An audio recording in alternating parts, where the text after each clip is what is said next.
Yes, this topic that is how do metals react with solution of other metal salt. इसको यदि हम discuss करें तो इसके अंदर जो केमिकल रिएक्शन हो रही है वो इस तरह से है कि आपका मेटल है, there is a metal given to you that is metal A and another metal that is B, इसका साल्ट के फॉर्म में हमें दिया हुआ है। मतलब एक मेटल आपका फ्री स्टेट में एंड सेकंड जो मेटल बी है मेटल साल्ट के फॉर्म में है जिसमें बी मेटल आपका अटैच किया हुआ है। यदि ये रिएक्शन होगी तो वो जो प्रोडक्ट हमें मिलेंगे वो मिलेंगे मेटल साल्ट ऑफ ए, मतलब ए का साल्ट के फॉर्म में चेंज हो जाएगा एंड बी जो है मेटल बी वो आपका फ्रीली मिलेगा। यह रिएक्शन सिर्फ एक ही कंडीशन में परफॉर्म होगी when metal a is high reactive and metal b is less reactive means यदि ए मेटल आपका हाईली रिएक्टिव है, रिएक्टिविटी टेबल यदि हम कंसिडर करें और उस रिएक्टिविटी टेबल में मेटल ए यदि हाईली रिएक्टिव है और मेटल बी लेस रिएक्टिव है तो मेटल ए बी को डिस्प्लेस करके खुद का साल्ट बना लेगा और मेटल बी को सेपरेट आउट कर देगा। इस तरह से ये केमिकल रिएक्शंस परफॉर्म होती हैं जो कि एक तरह से डिस्प्लेसमेंट रिएक्शन हुआ है। As you have studied in chapter number first displacement reaction का मीन्स यही होता है कि when a highly reactive metal displaces the less reactive metal it is known as displacement reaction. If we consider here the example, so example number first is when sodium reacts with AgNO3। So यहाँ पे sodium जो है उसको हमने माना है metal A और Ag silver इसको हमने माना है मेटल B। यहाँ पे यदि हम रिएक्टिविटी टेबल कंसिडर करें तो रिएक्टिविटी टेबल में सोडियम हाईली रिएक्टिव है और सिल्वर लेस रिएक्टिव है, तो A जो है वो B को डिस्प्लेस कर देगा, ये बन जाएगा A B को डिस्प्लेस कर देगा, A B की जगह आ जाएगा तो ये बन जाएगा NaNO3 का यहाँ पे साल्ट के फॉर्म में फॉर्मेशन हो जाएगा एंड जो आपका B है डेट इज Ag ये आपका सेपरेट हो जाएगा।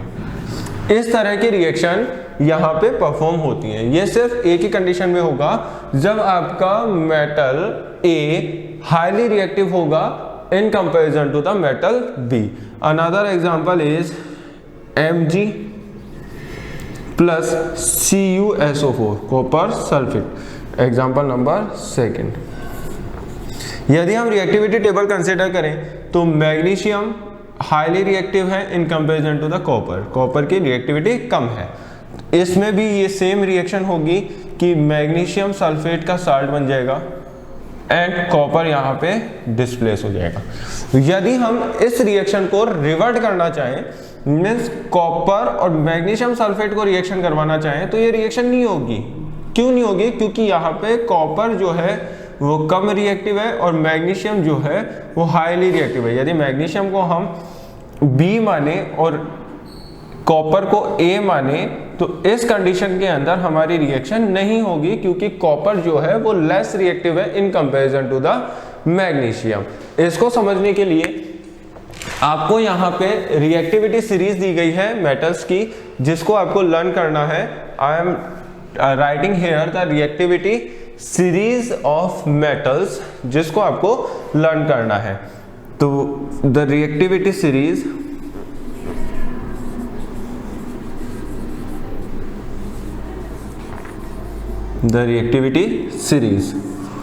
सबसे पहले K, then Na, then Ca, Mg, aluminium, zinc, iron, lead, hydrogen, copper, mercury, silver and gold. सबसे ज़्यादा रिएक्टिविटी होती है potassium, then sodium, then calcium, magnesium, aluminium, zinc, iron, lead, hydrogen, copper, mercury, silver और gold. You can write the name here, like K stands for potassium, sodium, calcium, Mg is magnesium, aluminium, zinc, iron, lead, this is hydrogen, copper, mercury, silver, and this is gold।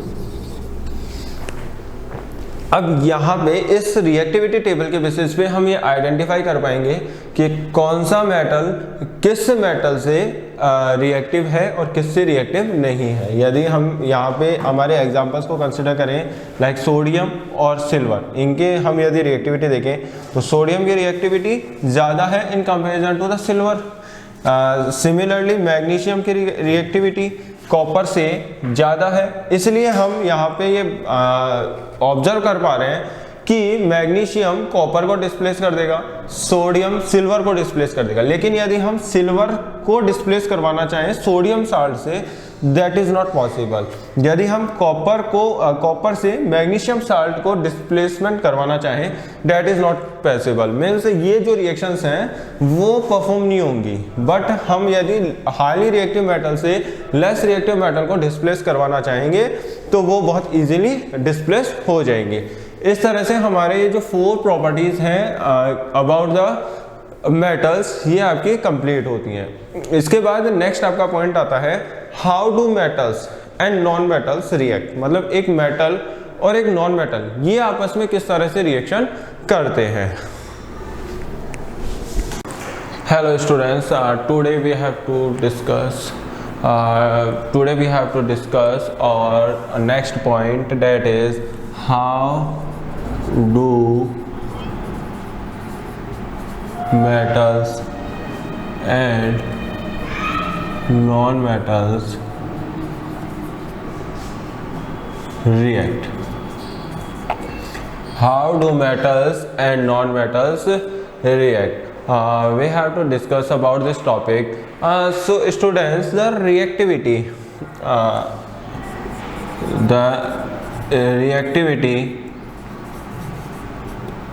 of elements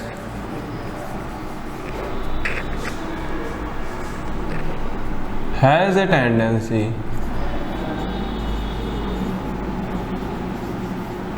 to attain a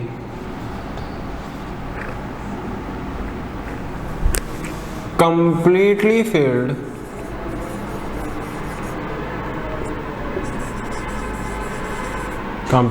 filled valence cell। Means जो भी elements होते हैं, चाहे कोई भी हो, like a metal और a non metal, whatever, कुछ भी हो, सभी की एक टेंडेंसी होती है कि वो अपने ऑक्टेट को या अपने वैलेंस सेल जो होती है, valence shell as you know the outermost shell और outermost orbit of an element, उसको कंप्लीटली फिल करने की ये कोशिश करते हैं। हम यहाँ पे कुछ एग्जांपल्स कंसिडर करते हैं, उसके बेसिस पे हम देखेंगे कि आउटर मोस्ट सेल में कितने इलेक्ट्रॉन्स हैं और वो किस तरह से अपनी वैलेंसी को कंप्लीट करते हैं। So we are discussing some examples. I am telling you the electronic configuration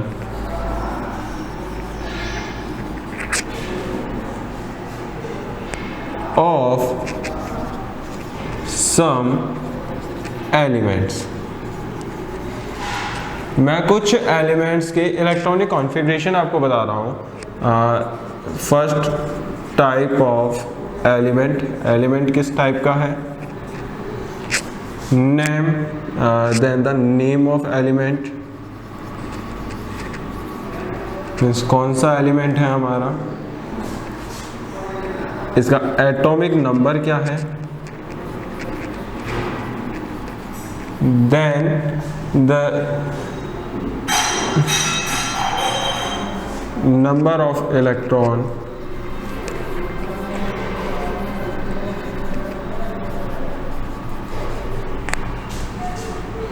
in shells. There may be different cells like K, L, M, N. These are some cells. So first type of element is noble gases. Noble gases. Name of element is helium.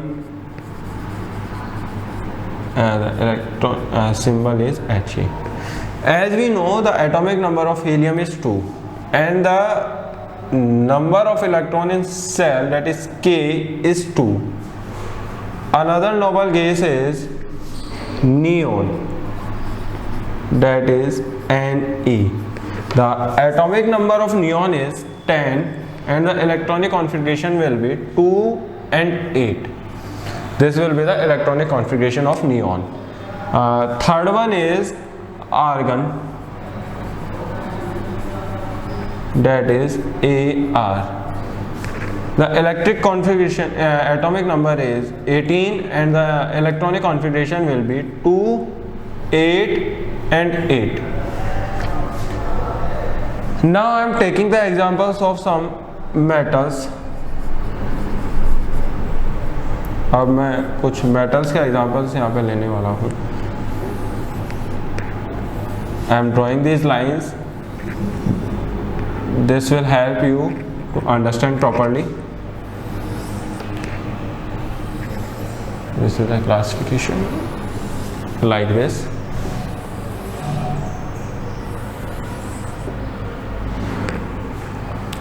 Some examples are sodium, that is Na. The atomic number is 11, so the electric configuration will be 2, 8. It will be 10 and 1 electron in the M cell. Like magnesium, another example is magnesium, that is Mg. Electric configuration atomic number is 12, that is 2, 8, 10 and in the outermost cell there will be 2 electrons. Third one is aluminium, that is Al. Atomic number is 13 and the electronic configuration will be 2, 8 and 3. There are some other examples like potassium, that is K. Atomic number is 19. The electric configuration will be 2, 8, 8, 2 and 8, 10, 10 and 18, 18 and 1, 19. इस तरह से ये हो जाएगा. Third type that I am discussing here is non-metal. Now we are taking some examples from non-metals category. The first non-metal is nitrogen, and that is the atomic number of nitrogen is 7. So the electronic configuration will be 2 and 5. 5 into 7. Here look, the octet of the first cell, मतलब जो K cell है वो आपकी completely fill होगी. उसी के बाद आपका नेक्स्ट इलेक्ट्रॉन जो है वो L सेल में जाएगा. जब L सेल completely fill हो जाएगी उसी के बाद आपका नेक्स्ट इलेक्ट्रॉन m सेल में जाएगा। जब तक l सेल कंप्लीट नहीं होती m सेल के अंदर इलेक्ट्रॉन नहीं जाएगा। यहाँ पे आप देख सकते हैं कि 2 देन 8 के बाद जब तक यहाँ पे कंप्लीट नहीं हुआ मीन्स 3 5 ये 18 पे जाकर के कंप्लीट हो जाएगा 2 8 8 ये कॉन्फ़िगरेशन आ जाएगा। उसके बाद 19 नंबर का जो एटॉमिक नंबर है वो ही n सेल के अंदर एक इलेक्ट्रॉन शिफ्ट करेगा। जब तक m सेल कंप्लीट नहीं हुई तब तक यहाँ पे इलेक्ट्रॉन शिफ्ट नहीं हुआ है। इसी तरह से यहाँ पे देखो 2 एंड देन 5, यदि 7 है तो डायरेक्टली यहाँ पे 7 नहीं जाएंगे। पहले आपका फर्स्ट जो सेल है डेट इज K सेल ये आपका कंप्लीट होगा, उसके बाद आपके जो इलेक्ट्रॉन्स है वो L सेल में जाएंगे। Another example that is oxygen, that is O. Atomic number is 8 and the electronic configuration will be 2 and 6. Another example is chlorine. I am taking an example chlorine, that is Cl. Atomic number is 17. So the octet will be 2, 8 and 7. इस तरह से हम यहाँ पे देख सकते हैं कि जो मेटल्स हैं उनके अंदर number of electrons outermost shell में कुछ ज़्यादा है, तो ये क्या करेंगे अपने इलेक्ट्रॉन्स को डोनेट कर देंगे। डोनेट इलेक्ट्रॉन्स, ये अपने इलेक्ट्रॉन्स को डोनेट कर देंगे ताकि इनका जो आउटर मोस्ट सेल है वो कंप्लीट हो जाए। यहाँ पे 1 इलेक्ट्रॉन है, अब ये अपना 1 इलेक्ट्रॉन किसी को देगा या फिर अपने ऑक्टेट को कंप्लीट करने के लिए इसको 7 इलेक्ट्रॉन्स की जरूरत है, तो ये अपने 7 इलेक्ट्रॉन्स किसी से बोरो करेगा। उससे अच्छा है कि ये अपना 1 इलेक्ट्रॉन किसी एक दूसरे एलिमेंट को डोनेट कर दे। इस तरह से ये अपना इलेक्ट्रॉन यहाँ से डोनेट कर देगा। सिमिलरली 2 इलेक्ट्रॉन्स हैं, ये डोनेट हो जाएंगे, 3 हो जाएंगे, जबकि यहाँ पे 5 इलेक्ट्रॉन्स और 6 इलेक्ट्रॉन्स इनके पास पहले से हैं, इसके पास 7 इलेक्ट्रॉन्स पहले से हैं। अब इसको अपने ऑक्टेट कंप्लीट करने के लिए 2 तरीके हैं, या तो ये अपने इलेक्ट्रॉन्स डोनेट करें या फिर ये बोरो करें। अब यहाँ पे 5 इलेक्ट्रॉन्स इनके पास ऑलरेडी हैं, इनको अपना ऑक्टेट कंप्लीट करने के लिए सिर्फ 3 इलेक्ट्रॉन्स की जरूरत है। यहाँ पे 7 इलेक्ट्रॉन्स पहले से हैं, इनको अपना ऑक्टेट कंप्लीट करने के लिए सिर्फ 1 इलेक्ट्रॉन की जरूरत है। तो ये क्या करेंगे, these will accept electrons, accept electrons. As we have studied that the reactivity of elements has a tendency to attain a completely filled valence shell. Means सारे एलिमेंट्स की ये टेंडेंसी होती है, सभी एलिमेंट्स की ये एक नेचुरल फिनोमिना होता है, एक नेचुरल इनकी हैबिचुअल एक्टिविटी होती है कि वो अपने ऑक्टेट को, अपने वैलेंस सेल को कंप्लीट करने की कोशिश करते हैं। अब यहाँ पे हमने देखा कि जो भी नोबेल गैसेस हैं उनका ऑक्टेट ऑलरेडी फिल्ड होता है, ऑलरेडी फिल्ड होता है, इनका जो वैलेंस सेल होता है वो पहले से फील्ड होता है, जिसकी वजह से ये नॉन रिएक्टिव होते हैं इन नेचर। मीन्स ये बहुत रेयर चांसेस हैं, वेरी लेस प्रोबेबिलिटीज हैं कि ये किसी के साथ रिएक्शन करेंगे, ये नॉन रिएक्टिव रहते हैं नेचर के अंदर। जबकि मेटल्स अपने इलेक्ट्रॉन डोनेट करता है और नॉन मेटल्स इलेक्ट्रॉन को एक्सेप्ट करते हैं ताकि ये अपने वैलेंस सेल को कंप्लीटली फिल कर सकें। यहाँ पे हम कुछ मेटल्स और नॉन मेटल्स के जो इलेक्ट्रॉन्स की शेयरिंग है, किस तरह से ये अपने इलेक्ट्रॉन्स को डोनेट करते हैं, किस तरह से ये अपने इलेक्ट्रॉन्स को एक्सेप्ट करते हैं, उसके कुछ एग्जांपल्स यहाँ पे हम कंसीडर करने वाले हैं। उनके बारे में हम देखते हैं कि ये कैसे अपने बॉन्ड्स बनाते हैं, कैसे ये अपनी फॉर्मेशन करते हैं। So now we are considering the example that is the formation of NaCl. Example that is formation of sodium chloride. Sodium और क्लोराइड का फॉर्मेशन किस तरह से होता है ये हम देखते हैं। As you have studied in configuration table that is sodium, ये मेटल्स की कैटेगरी में आता है and the atomic number of sodium is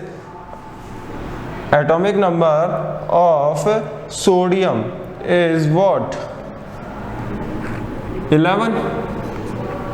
and similarly chlorine की यदि हम बात करें डेट इज Cl, ये नॉन मेटल की कैटेगरी में आता है and the electronic configuration of chlorine is 17. atomic number is 17. The electronic configuration will be 2, 8 and 7 and the electronic configuration of Na will be 2, 8 and 1. यहाँ पे हम इन दोनों को कंपैरिजन करें तो हम देख सकते हैं कि इनके फर्स्ट जो 2 सेल्स हैं वो तो कम्प्लीटली फिल्ड है, बट जो थर्ड इनका सेल है तो सोडियम में 1 इलेक्ट्रॉन एक्स्ट्रा है, मीन्स इसको अपना ऑक्टेट कंप्लीट करने के लिए 7 इलेक्ट्रॉन्स चाहिए, जबकि क्लोरीन के अंदर 7 इलेक्ट्रॉन्स हैं, इसको अपना इलेक्ट्रॉन कंप्लीट करने के लिए सिर्फ 1 इलेक्ट्रॉन की जरूरत है।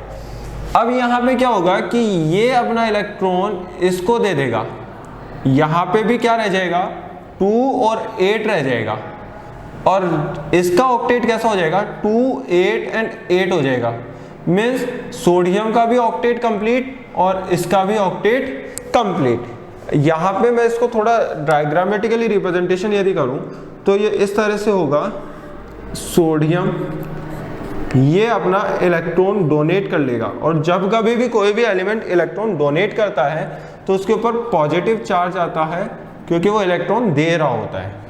पहले इसका इलेक्ट्रॉनिक कॉन्फ़िगरेशन था 2, 8 and 1। Now the electronic configuration on positive charge it will be 2 and 8। यहाँ पे Na इसके पास एक पॉजिटिव चार्ज इलेक्ट्रॉन एक्स्ट्रा था। यदि हम बात करें क्लोरीन की तो क्लोरीन क्या करेगा, ये एक इलेक्ट्रॉन ऐड करेगा and it will make Cl-। इसका पहले इलेक्ट्रॉनिक कॉन्फ़िगरेशन था 2, 8 and 7 and now the electronic configuration will be 2, 8 and 8 on accepting 1 electron। यहाँ पे Na को हमने रिएक्ट करवाया Cl के साथ, यहाँ पे पॉजिटिव चार्ज को मैंने डॉट से और नेगेटिव चार्ज को मैंने क्रॉस से रिप्रेजेंट किया है। हम यहाँ पे देखें कि इसके अंदर 2, 2, 4, 2, 6 और 7 इलेक्ट्रॉन्स पहले से थे। अब यहाँ से ये पॉजिटिव चार्ज इलेक्ट्रॉन इधर आ जाएगा और इस तरह से ये इसका ऑक्टेट कंप्लीट हो जाएगा, और ये जो फॉर्मेशन होगा वो इस तरह से बनेगा Na+ और Cl जो है वो अपना ऑक्टेट कंप्लीट कर लेगा। ये यहाँ पे एक Na का इलेक्ट्रॉन आ गया। This is the formation of sodium chloride, जिसके अंदर एक मेटल सोडियम एक मेटल नॉन मेटल के साथ अटैच होता है। सिमिलरली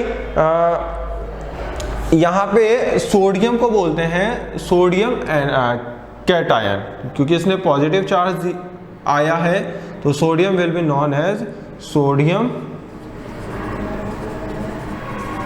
कैटायन, एंड जो Cl- है वो कहलाएगा chloride anion। If we consider another example, so another example is magnesium chloride, formation of magnesium chloride। यहाँ पे हम देख सकते हैं formation of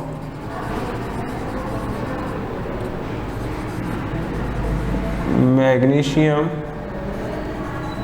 क्लोराइड। ये किस तरह से होगा, सिमिलरली Mg है, इसका इलेक्ट्रॉनिक कॉन्फ़िगरेशन होता है 2, 8 and 2। ये अपने इलेक्ट्रॉन देगा Mg2+, क्योंकि 2 इलेक्ट्रॉन्स आउटर मोस्ट सेल में तो ये 2 इलेक्ट्रॉन्स देगा और ये बना लेगा 2+। मैग्नीशियम कैटायन ये बन जाएगा मैग्नीशियम कैटायन।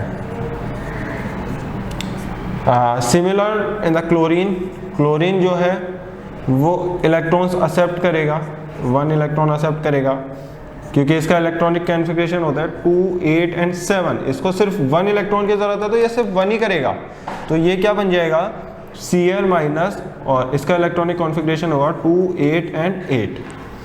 ये क्या लाएगा क्लोराइड एनायन। अब ये मैग्नीशियम क्लोरीन के साथ कैसे रिएक्शन करेगा, this will react like magnesium, इसके पास 2 इलेक्ट्रॉन्स एक्स्ट्रा है, ये रिएक्शन करेगा 1Cl से, यहाँ पे इसके 7 इलेक्ट्रॉन्स हैं, यहाँ से 1 इलेक्ट्रॉन उठ करके इधर आ जाएगा, ये बन जाएगा ऐसे, और एक और क्लोरीन यहाँ पे इसके साथ रिएक्ट करेगा सिमिलर वे में, और इसमें भी 1 इलेक्ट्रॉन की जरूरत है,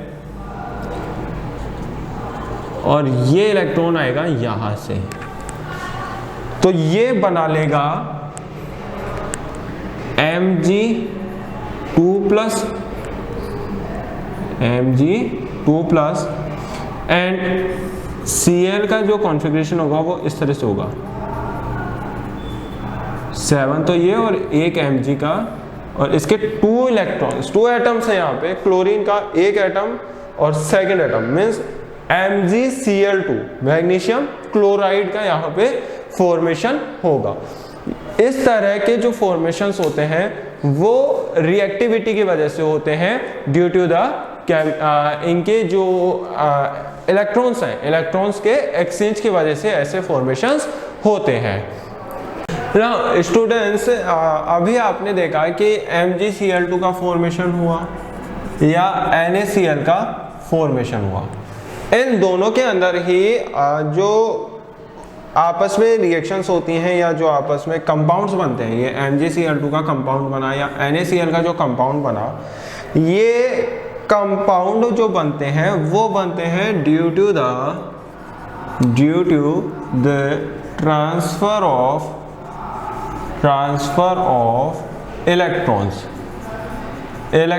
के ट्रांसफर की वजह से ये कंपाउंड्स बनते हैं। और इलेक्ट्रॉन्स का ट्रांसफर कहां से कहां तक होता है, from metal to non metal, ये बात ध्यान रखना, from metal to non metal. From metal to non metal यहाँ पे मैंने क्यों बोला है, क्योंकि मेटल्स जो है वो अपने इलेक्ट्रॉन्स डोनेट करते हैं एंड नॉन मेटल्स जो है वो इलेक्ट्रॉन्स को एक्सेप्ट करते हैं। इस तरह से जो इनके कंपाउंड्स बनते हैं उन कंपाउंड्स को बोलते हैं these type of compounds are known as ionic compounds, because आपने देखा यहाँ पे आयंस बनते हैं, कैटायन और एनायन, आयंस का एक्सचेंज होता है, तो आयंस की वजह से जो कंपाउंड्स बन रहे हैं, these compounds are ionic compounds, and another name of the ionic compound is electrovalent compounds। Ions की वजह से या इलेक्ट्रॉन्स के एक्सचेंज की वजह से, इलेक्ट्रोवैलेंट क्योंकि ये वैलेंसीज, लास्ट जो वैलेंस सेल है उसके अंदर इलेक्ट्रॉन्स का एक्सचेंज होता है, that is why this type of compounds are also known as electrovalent compounds. Now the next point is the properties of ionic compounds. अभी जो हमने आयनिक कंपाउंड्स के बारे में पढ़ा, इनकी प्रॉपर्टीज क्या है, इनकी स्पेशलिटीज क्या है, तो हमारा जो नेक्स्ट पॉइंट है that is about the properties of ionic compounds. Students, now the next point is properties। जो हमने ionic compounds के बारे में पढ़ा है, उन ionic compounds की properties of ionic compounds। There are some properties, some specialties of these compounds that is formed due to the electrons exchange between the metals and non-metals. These properties are, first one is physical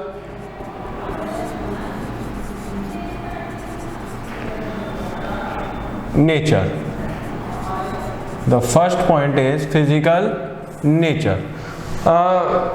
Ionic compounds are solid and are somewhat hard because of strong force of attraction between the positive and negative ions. ये जो होते हैं वो nature में होते हैं, solid state में होते हैं, और इनके बीच में जो पॉजिटिव और नेगेटिव, पॉजिटिव एंड नेगेटिव जो आयंस होते हैं, अब आपको पता है कि जब एक पॉजिटिव और एक नेगेटिव टर्मिनल आपस में एक दूसरे से कांटेक्ट में आते हैं तो उनके बीच में अट्रैक्शन होता है. तो जब पॉजिटिव और नेगेटिव आयंस जब आपस में एक्सचेंज होते हैं तो उसकी वजह से इनके बीच में strong force of attraction generate होता है. स्ट्रॉन्ग फोर्स ऑफ अट्रैक्शन यहाँ पे जनरेट होता है. Means we can say that the ionic compounds are solid state होती है इनकी, and there is strong force of attraction between these ions due to positive and negative ions between these compounds. ये जो compounds होते हैं वो generally brittle होते हैं, ब्रिटल इन नेचर. ब्रिटल का मीन्स आपने फिजिकल प्रॉपर्टीज में पढ़ा है कि जब हम इनको बीट करते हैं, जब हम इन्हें बीट करेंगे या इनके ऊपर प्रेशर अप्लाई करेंगे तो उसकी वजह से ये पीसेस के अंदर चेंज हो जाते हैं. They converted into pieces. ये इनकी प्रॉपर्टी होती है, that is physical properties. Ionic compounds are solid in state. There is a strong force of attraction between these ionic compounds due to positive and negative ions between them, and the ionic compounds are brittle in nature. When we strike these ionic compounds, जब हम इनको strike करते हैं, और when we apply a pressure on ionic compounds, they converts into small pieces. ये small pieces के अंदर convert हो जाते हैं. The second property, that is melting and boiling points. Boiling points. यदि हम melting point और boiling point की बात करें तो ionic compounds have high melting and boiling points. This is because a considerable amount of energy is required to break the strong inter-ionic attraction. अब आपने पढ़ा है कि इनके अंदर स्ट्रॉन्ग फोर्स ऑफ अट्रैक्शन होता है. जो इनके कंपाउंड्स होते हैं या जो इनके एलिमेंट्स होते हैं, इन एलिमेंट्स के बीच में स्ट्रॉन्ग फोर्स ऑफ अट्रैक्शन होता है. स्ट्रॉन्ग फोर्स होता है अट्रैक्शन. अब इस स्ट्रॉन्ग फोर्स ऑफ अट्रैक्शन को तोड़ने के लिए हमें हीट की जरूरत होती है, हीट एनर्जी की जरूरत होती है. और जिसकी हीट एनर्जी, जिसको तोड़ने में ज्यादा हीट की जरूरत है, तो उसका मेल्टिंग पॉइंट और बॉइलिंग पॉइंट कैसा होगा? High melting and boiling points. इनका जो मेल्टिंग पॉइंट और बॉइलिंग पॉइंट होता है वो कैसे होते हैं? हाई होते हैं, क्योंकि इनके बीच में स्ट्रॉन्ग फोर्स ऑफ अट्रैक्शन होता है. And to break these strong force of attraction we require a large amount of heat energy, and that is why the melting point and boiling point of a ionic compound is high. Third one is solubility. यदि हम इसके solubility की बात करें तो ये soluble होते हैं इन वाटर में. लाइक हमने NaCl को देखा है, जो साल्ट होता है, सॉल्युबल इन वाटर. ये वाटर के अंदर सॉल्युबल होते हैं. बट यदि हम इनको पेट्रोल और डीजल के अंदर डिसॉल्व करवाना चाहें, डीजल के अंदर यदि हम इनको डिसॉल्व करवाना चाहें तो डज नॉट डिसॉल्व. ये इसके अंदर डिसॉल्व नहीं होते हैं. पेट्रोल के अंदर या कैरोसिन के अंदर, यहाँ पे हम इसको कैरोसिन राइट कर सकते हैं क्योंकि बेसिकली हम कैरोसिन यूज़ करते हैं इन द केमिकल एक्सपेरिमेंट्स। तो पेट्रोल में या कैरोसिन में यदि हम रिएक्शन इनको डिज़ोल्व करवाने की कोशिश करेंगे तो ये डिज़ोल्व नहीं होते हैं। And the last point that is the conduction of electricity, conduction of electricity. This is the fourth property of ionic compounds, conduction of electricity. तो जो ionic compounds होते हैं वो solid state में प्रेजेंट होते हैं, बेसिकली इनिशियली solid state में present होते हैं। तो solid state में जब ये प्रेजेंट होते हैं, solid state में जब ionic compounds प्रेजेंट होते हैं, they do not कंडक्ट, ये कंडक्शन नहीं करते हैं। बट जब हम इन्हें मोल्टन स्टेट में, इन मोल्टन स्टेट जब हम इन्हें हीट प्रोवाइड करवाएंगे, जब इनका इंटर जो पार्टिकल जो अट्रैक्शन फोर्स है उसको जब हम कम करेंगे तो उसकी वजह से ये कंडक्टिविटी शो करते हैं, shows conductivity, this shows conductivity। अब हमने ये पढ़ा कि जो आयनिक कंपाउंड्स हैं वो सॉलिड स्टेट के अंदर कंडक्शन शो नहीं करते हैं, बट मोल्टन स्टेट के अंदर ये कंडक्टिविटी शो करते हैं। ऐसा क्यों होता है? बिकॉज यदि हम सॉलिड कंपाउंड्स की बात करेंगे तो सॉलिड कंपाउंड्स के अंदर जो इलेक्ट्रॉन्स का फ्लो है वो नहीं हो पाएगा।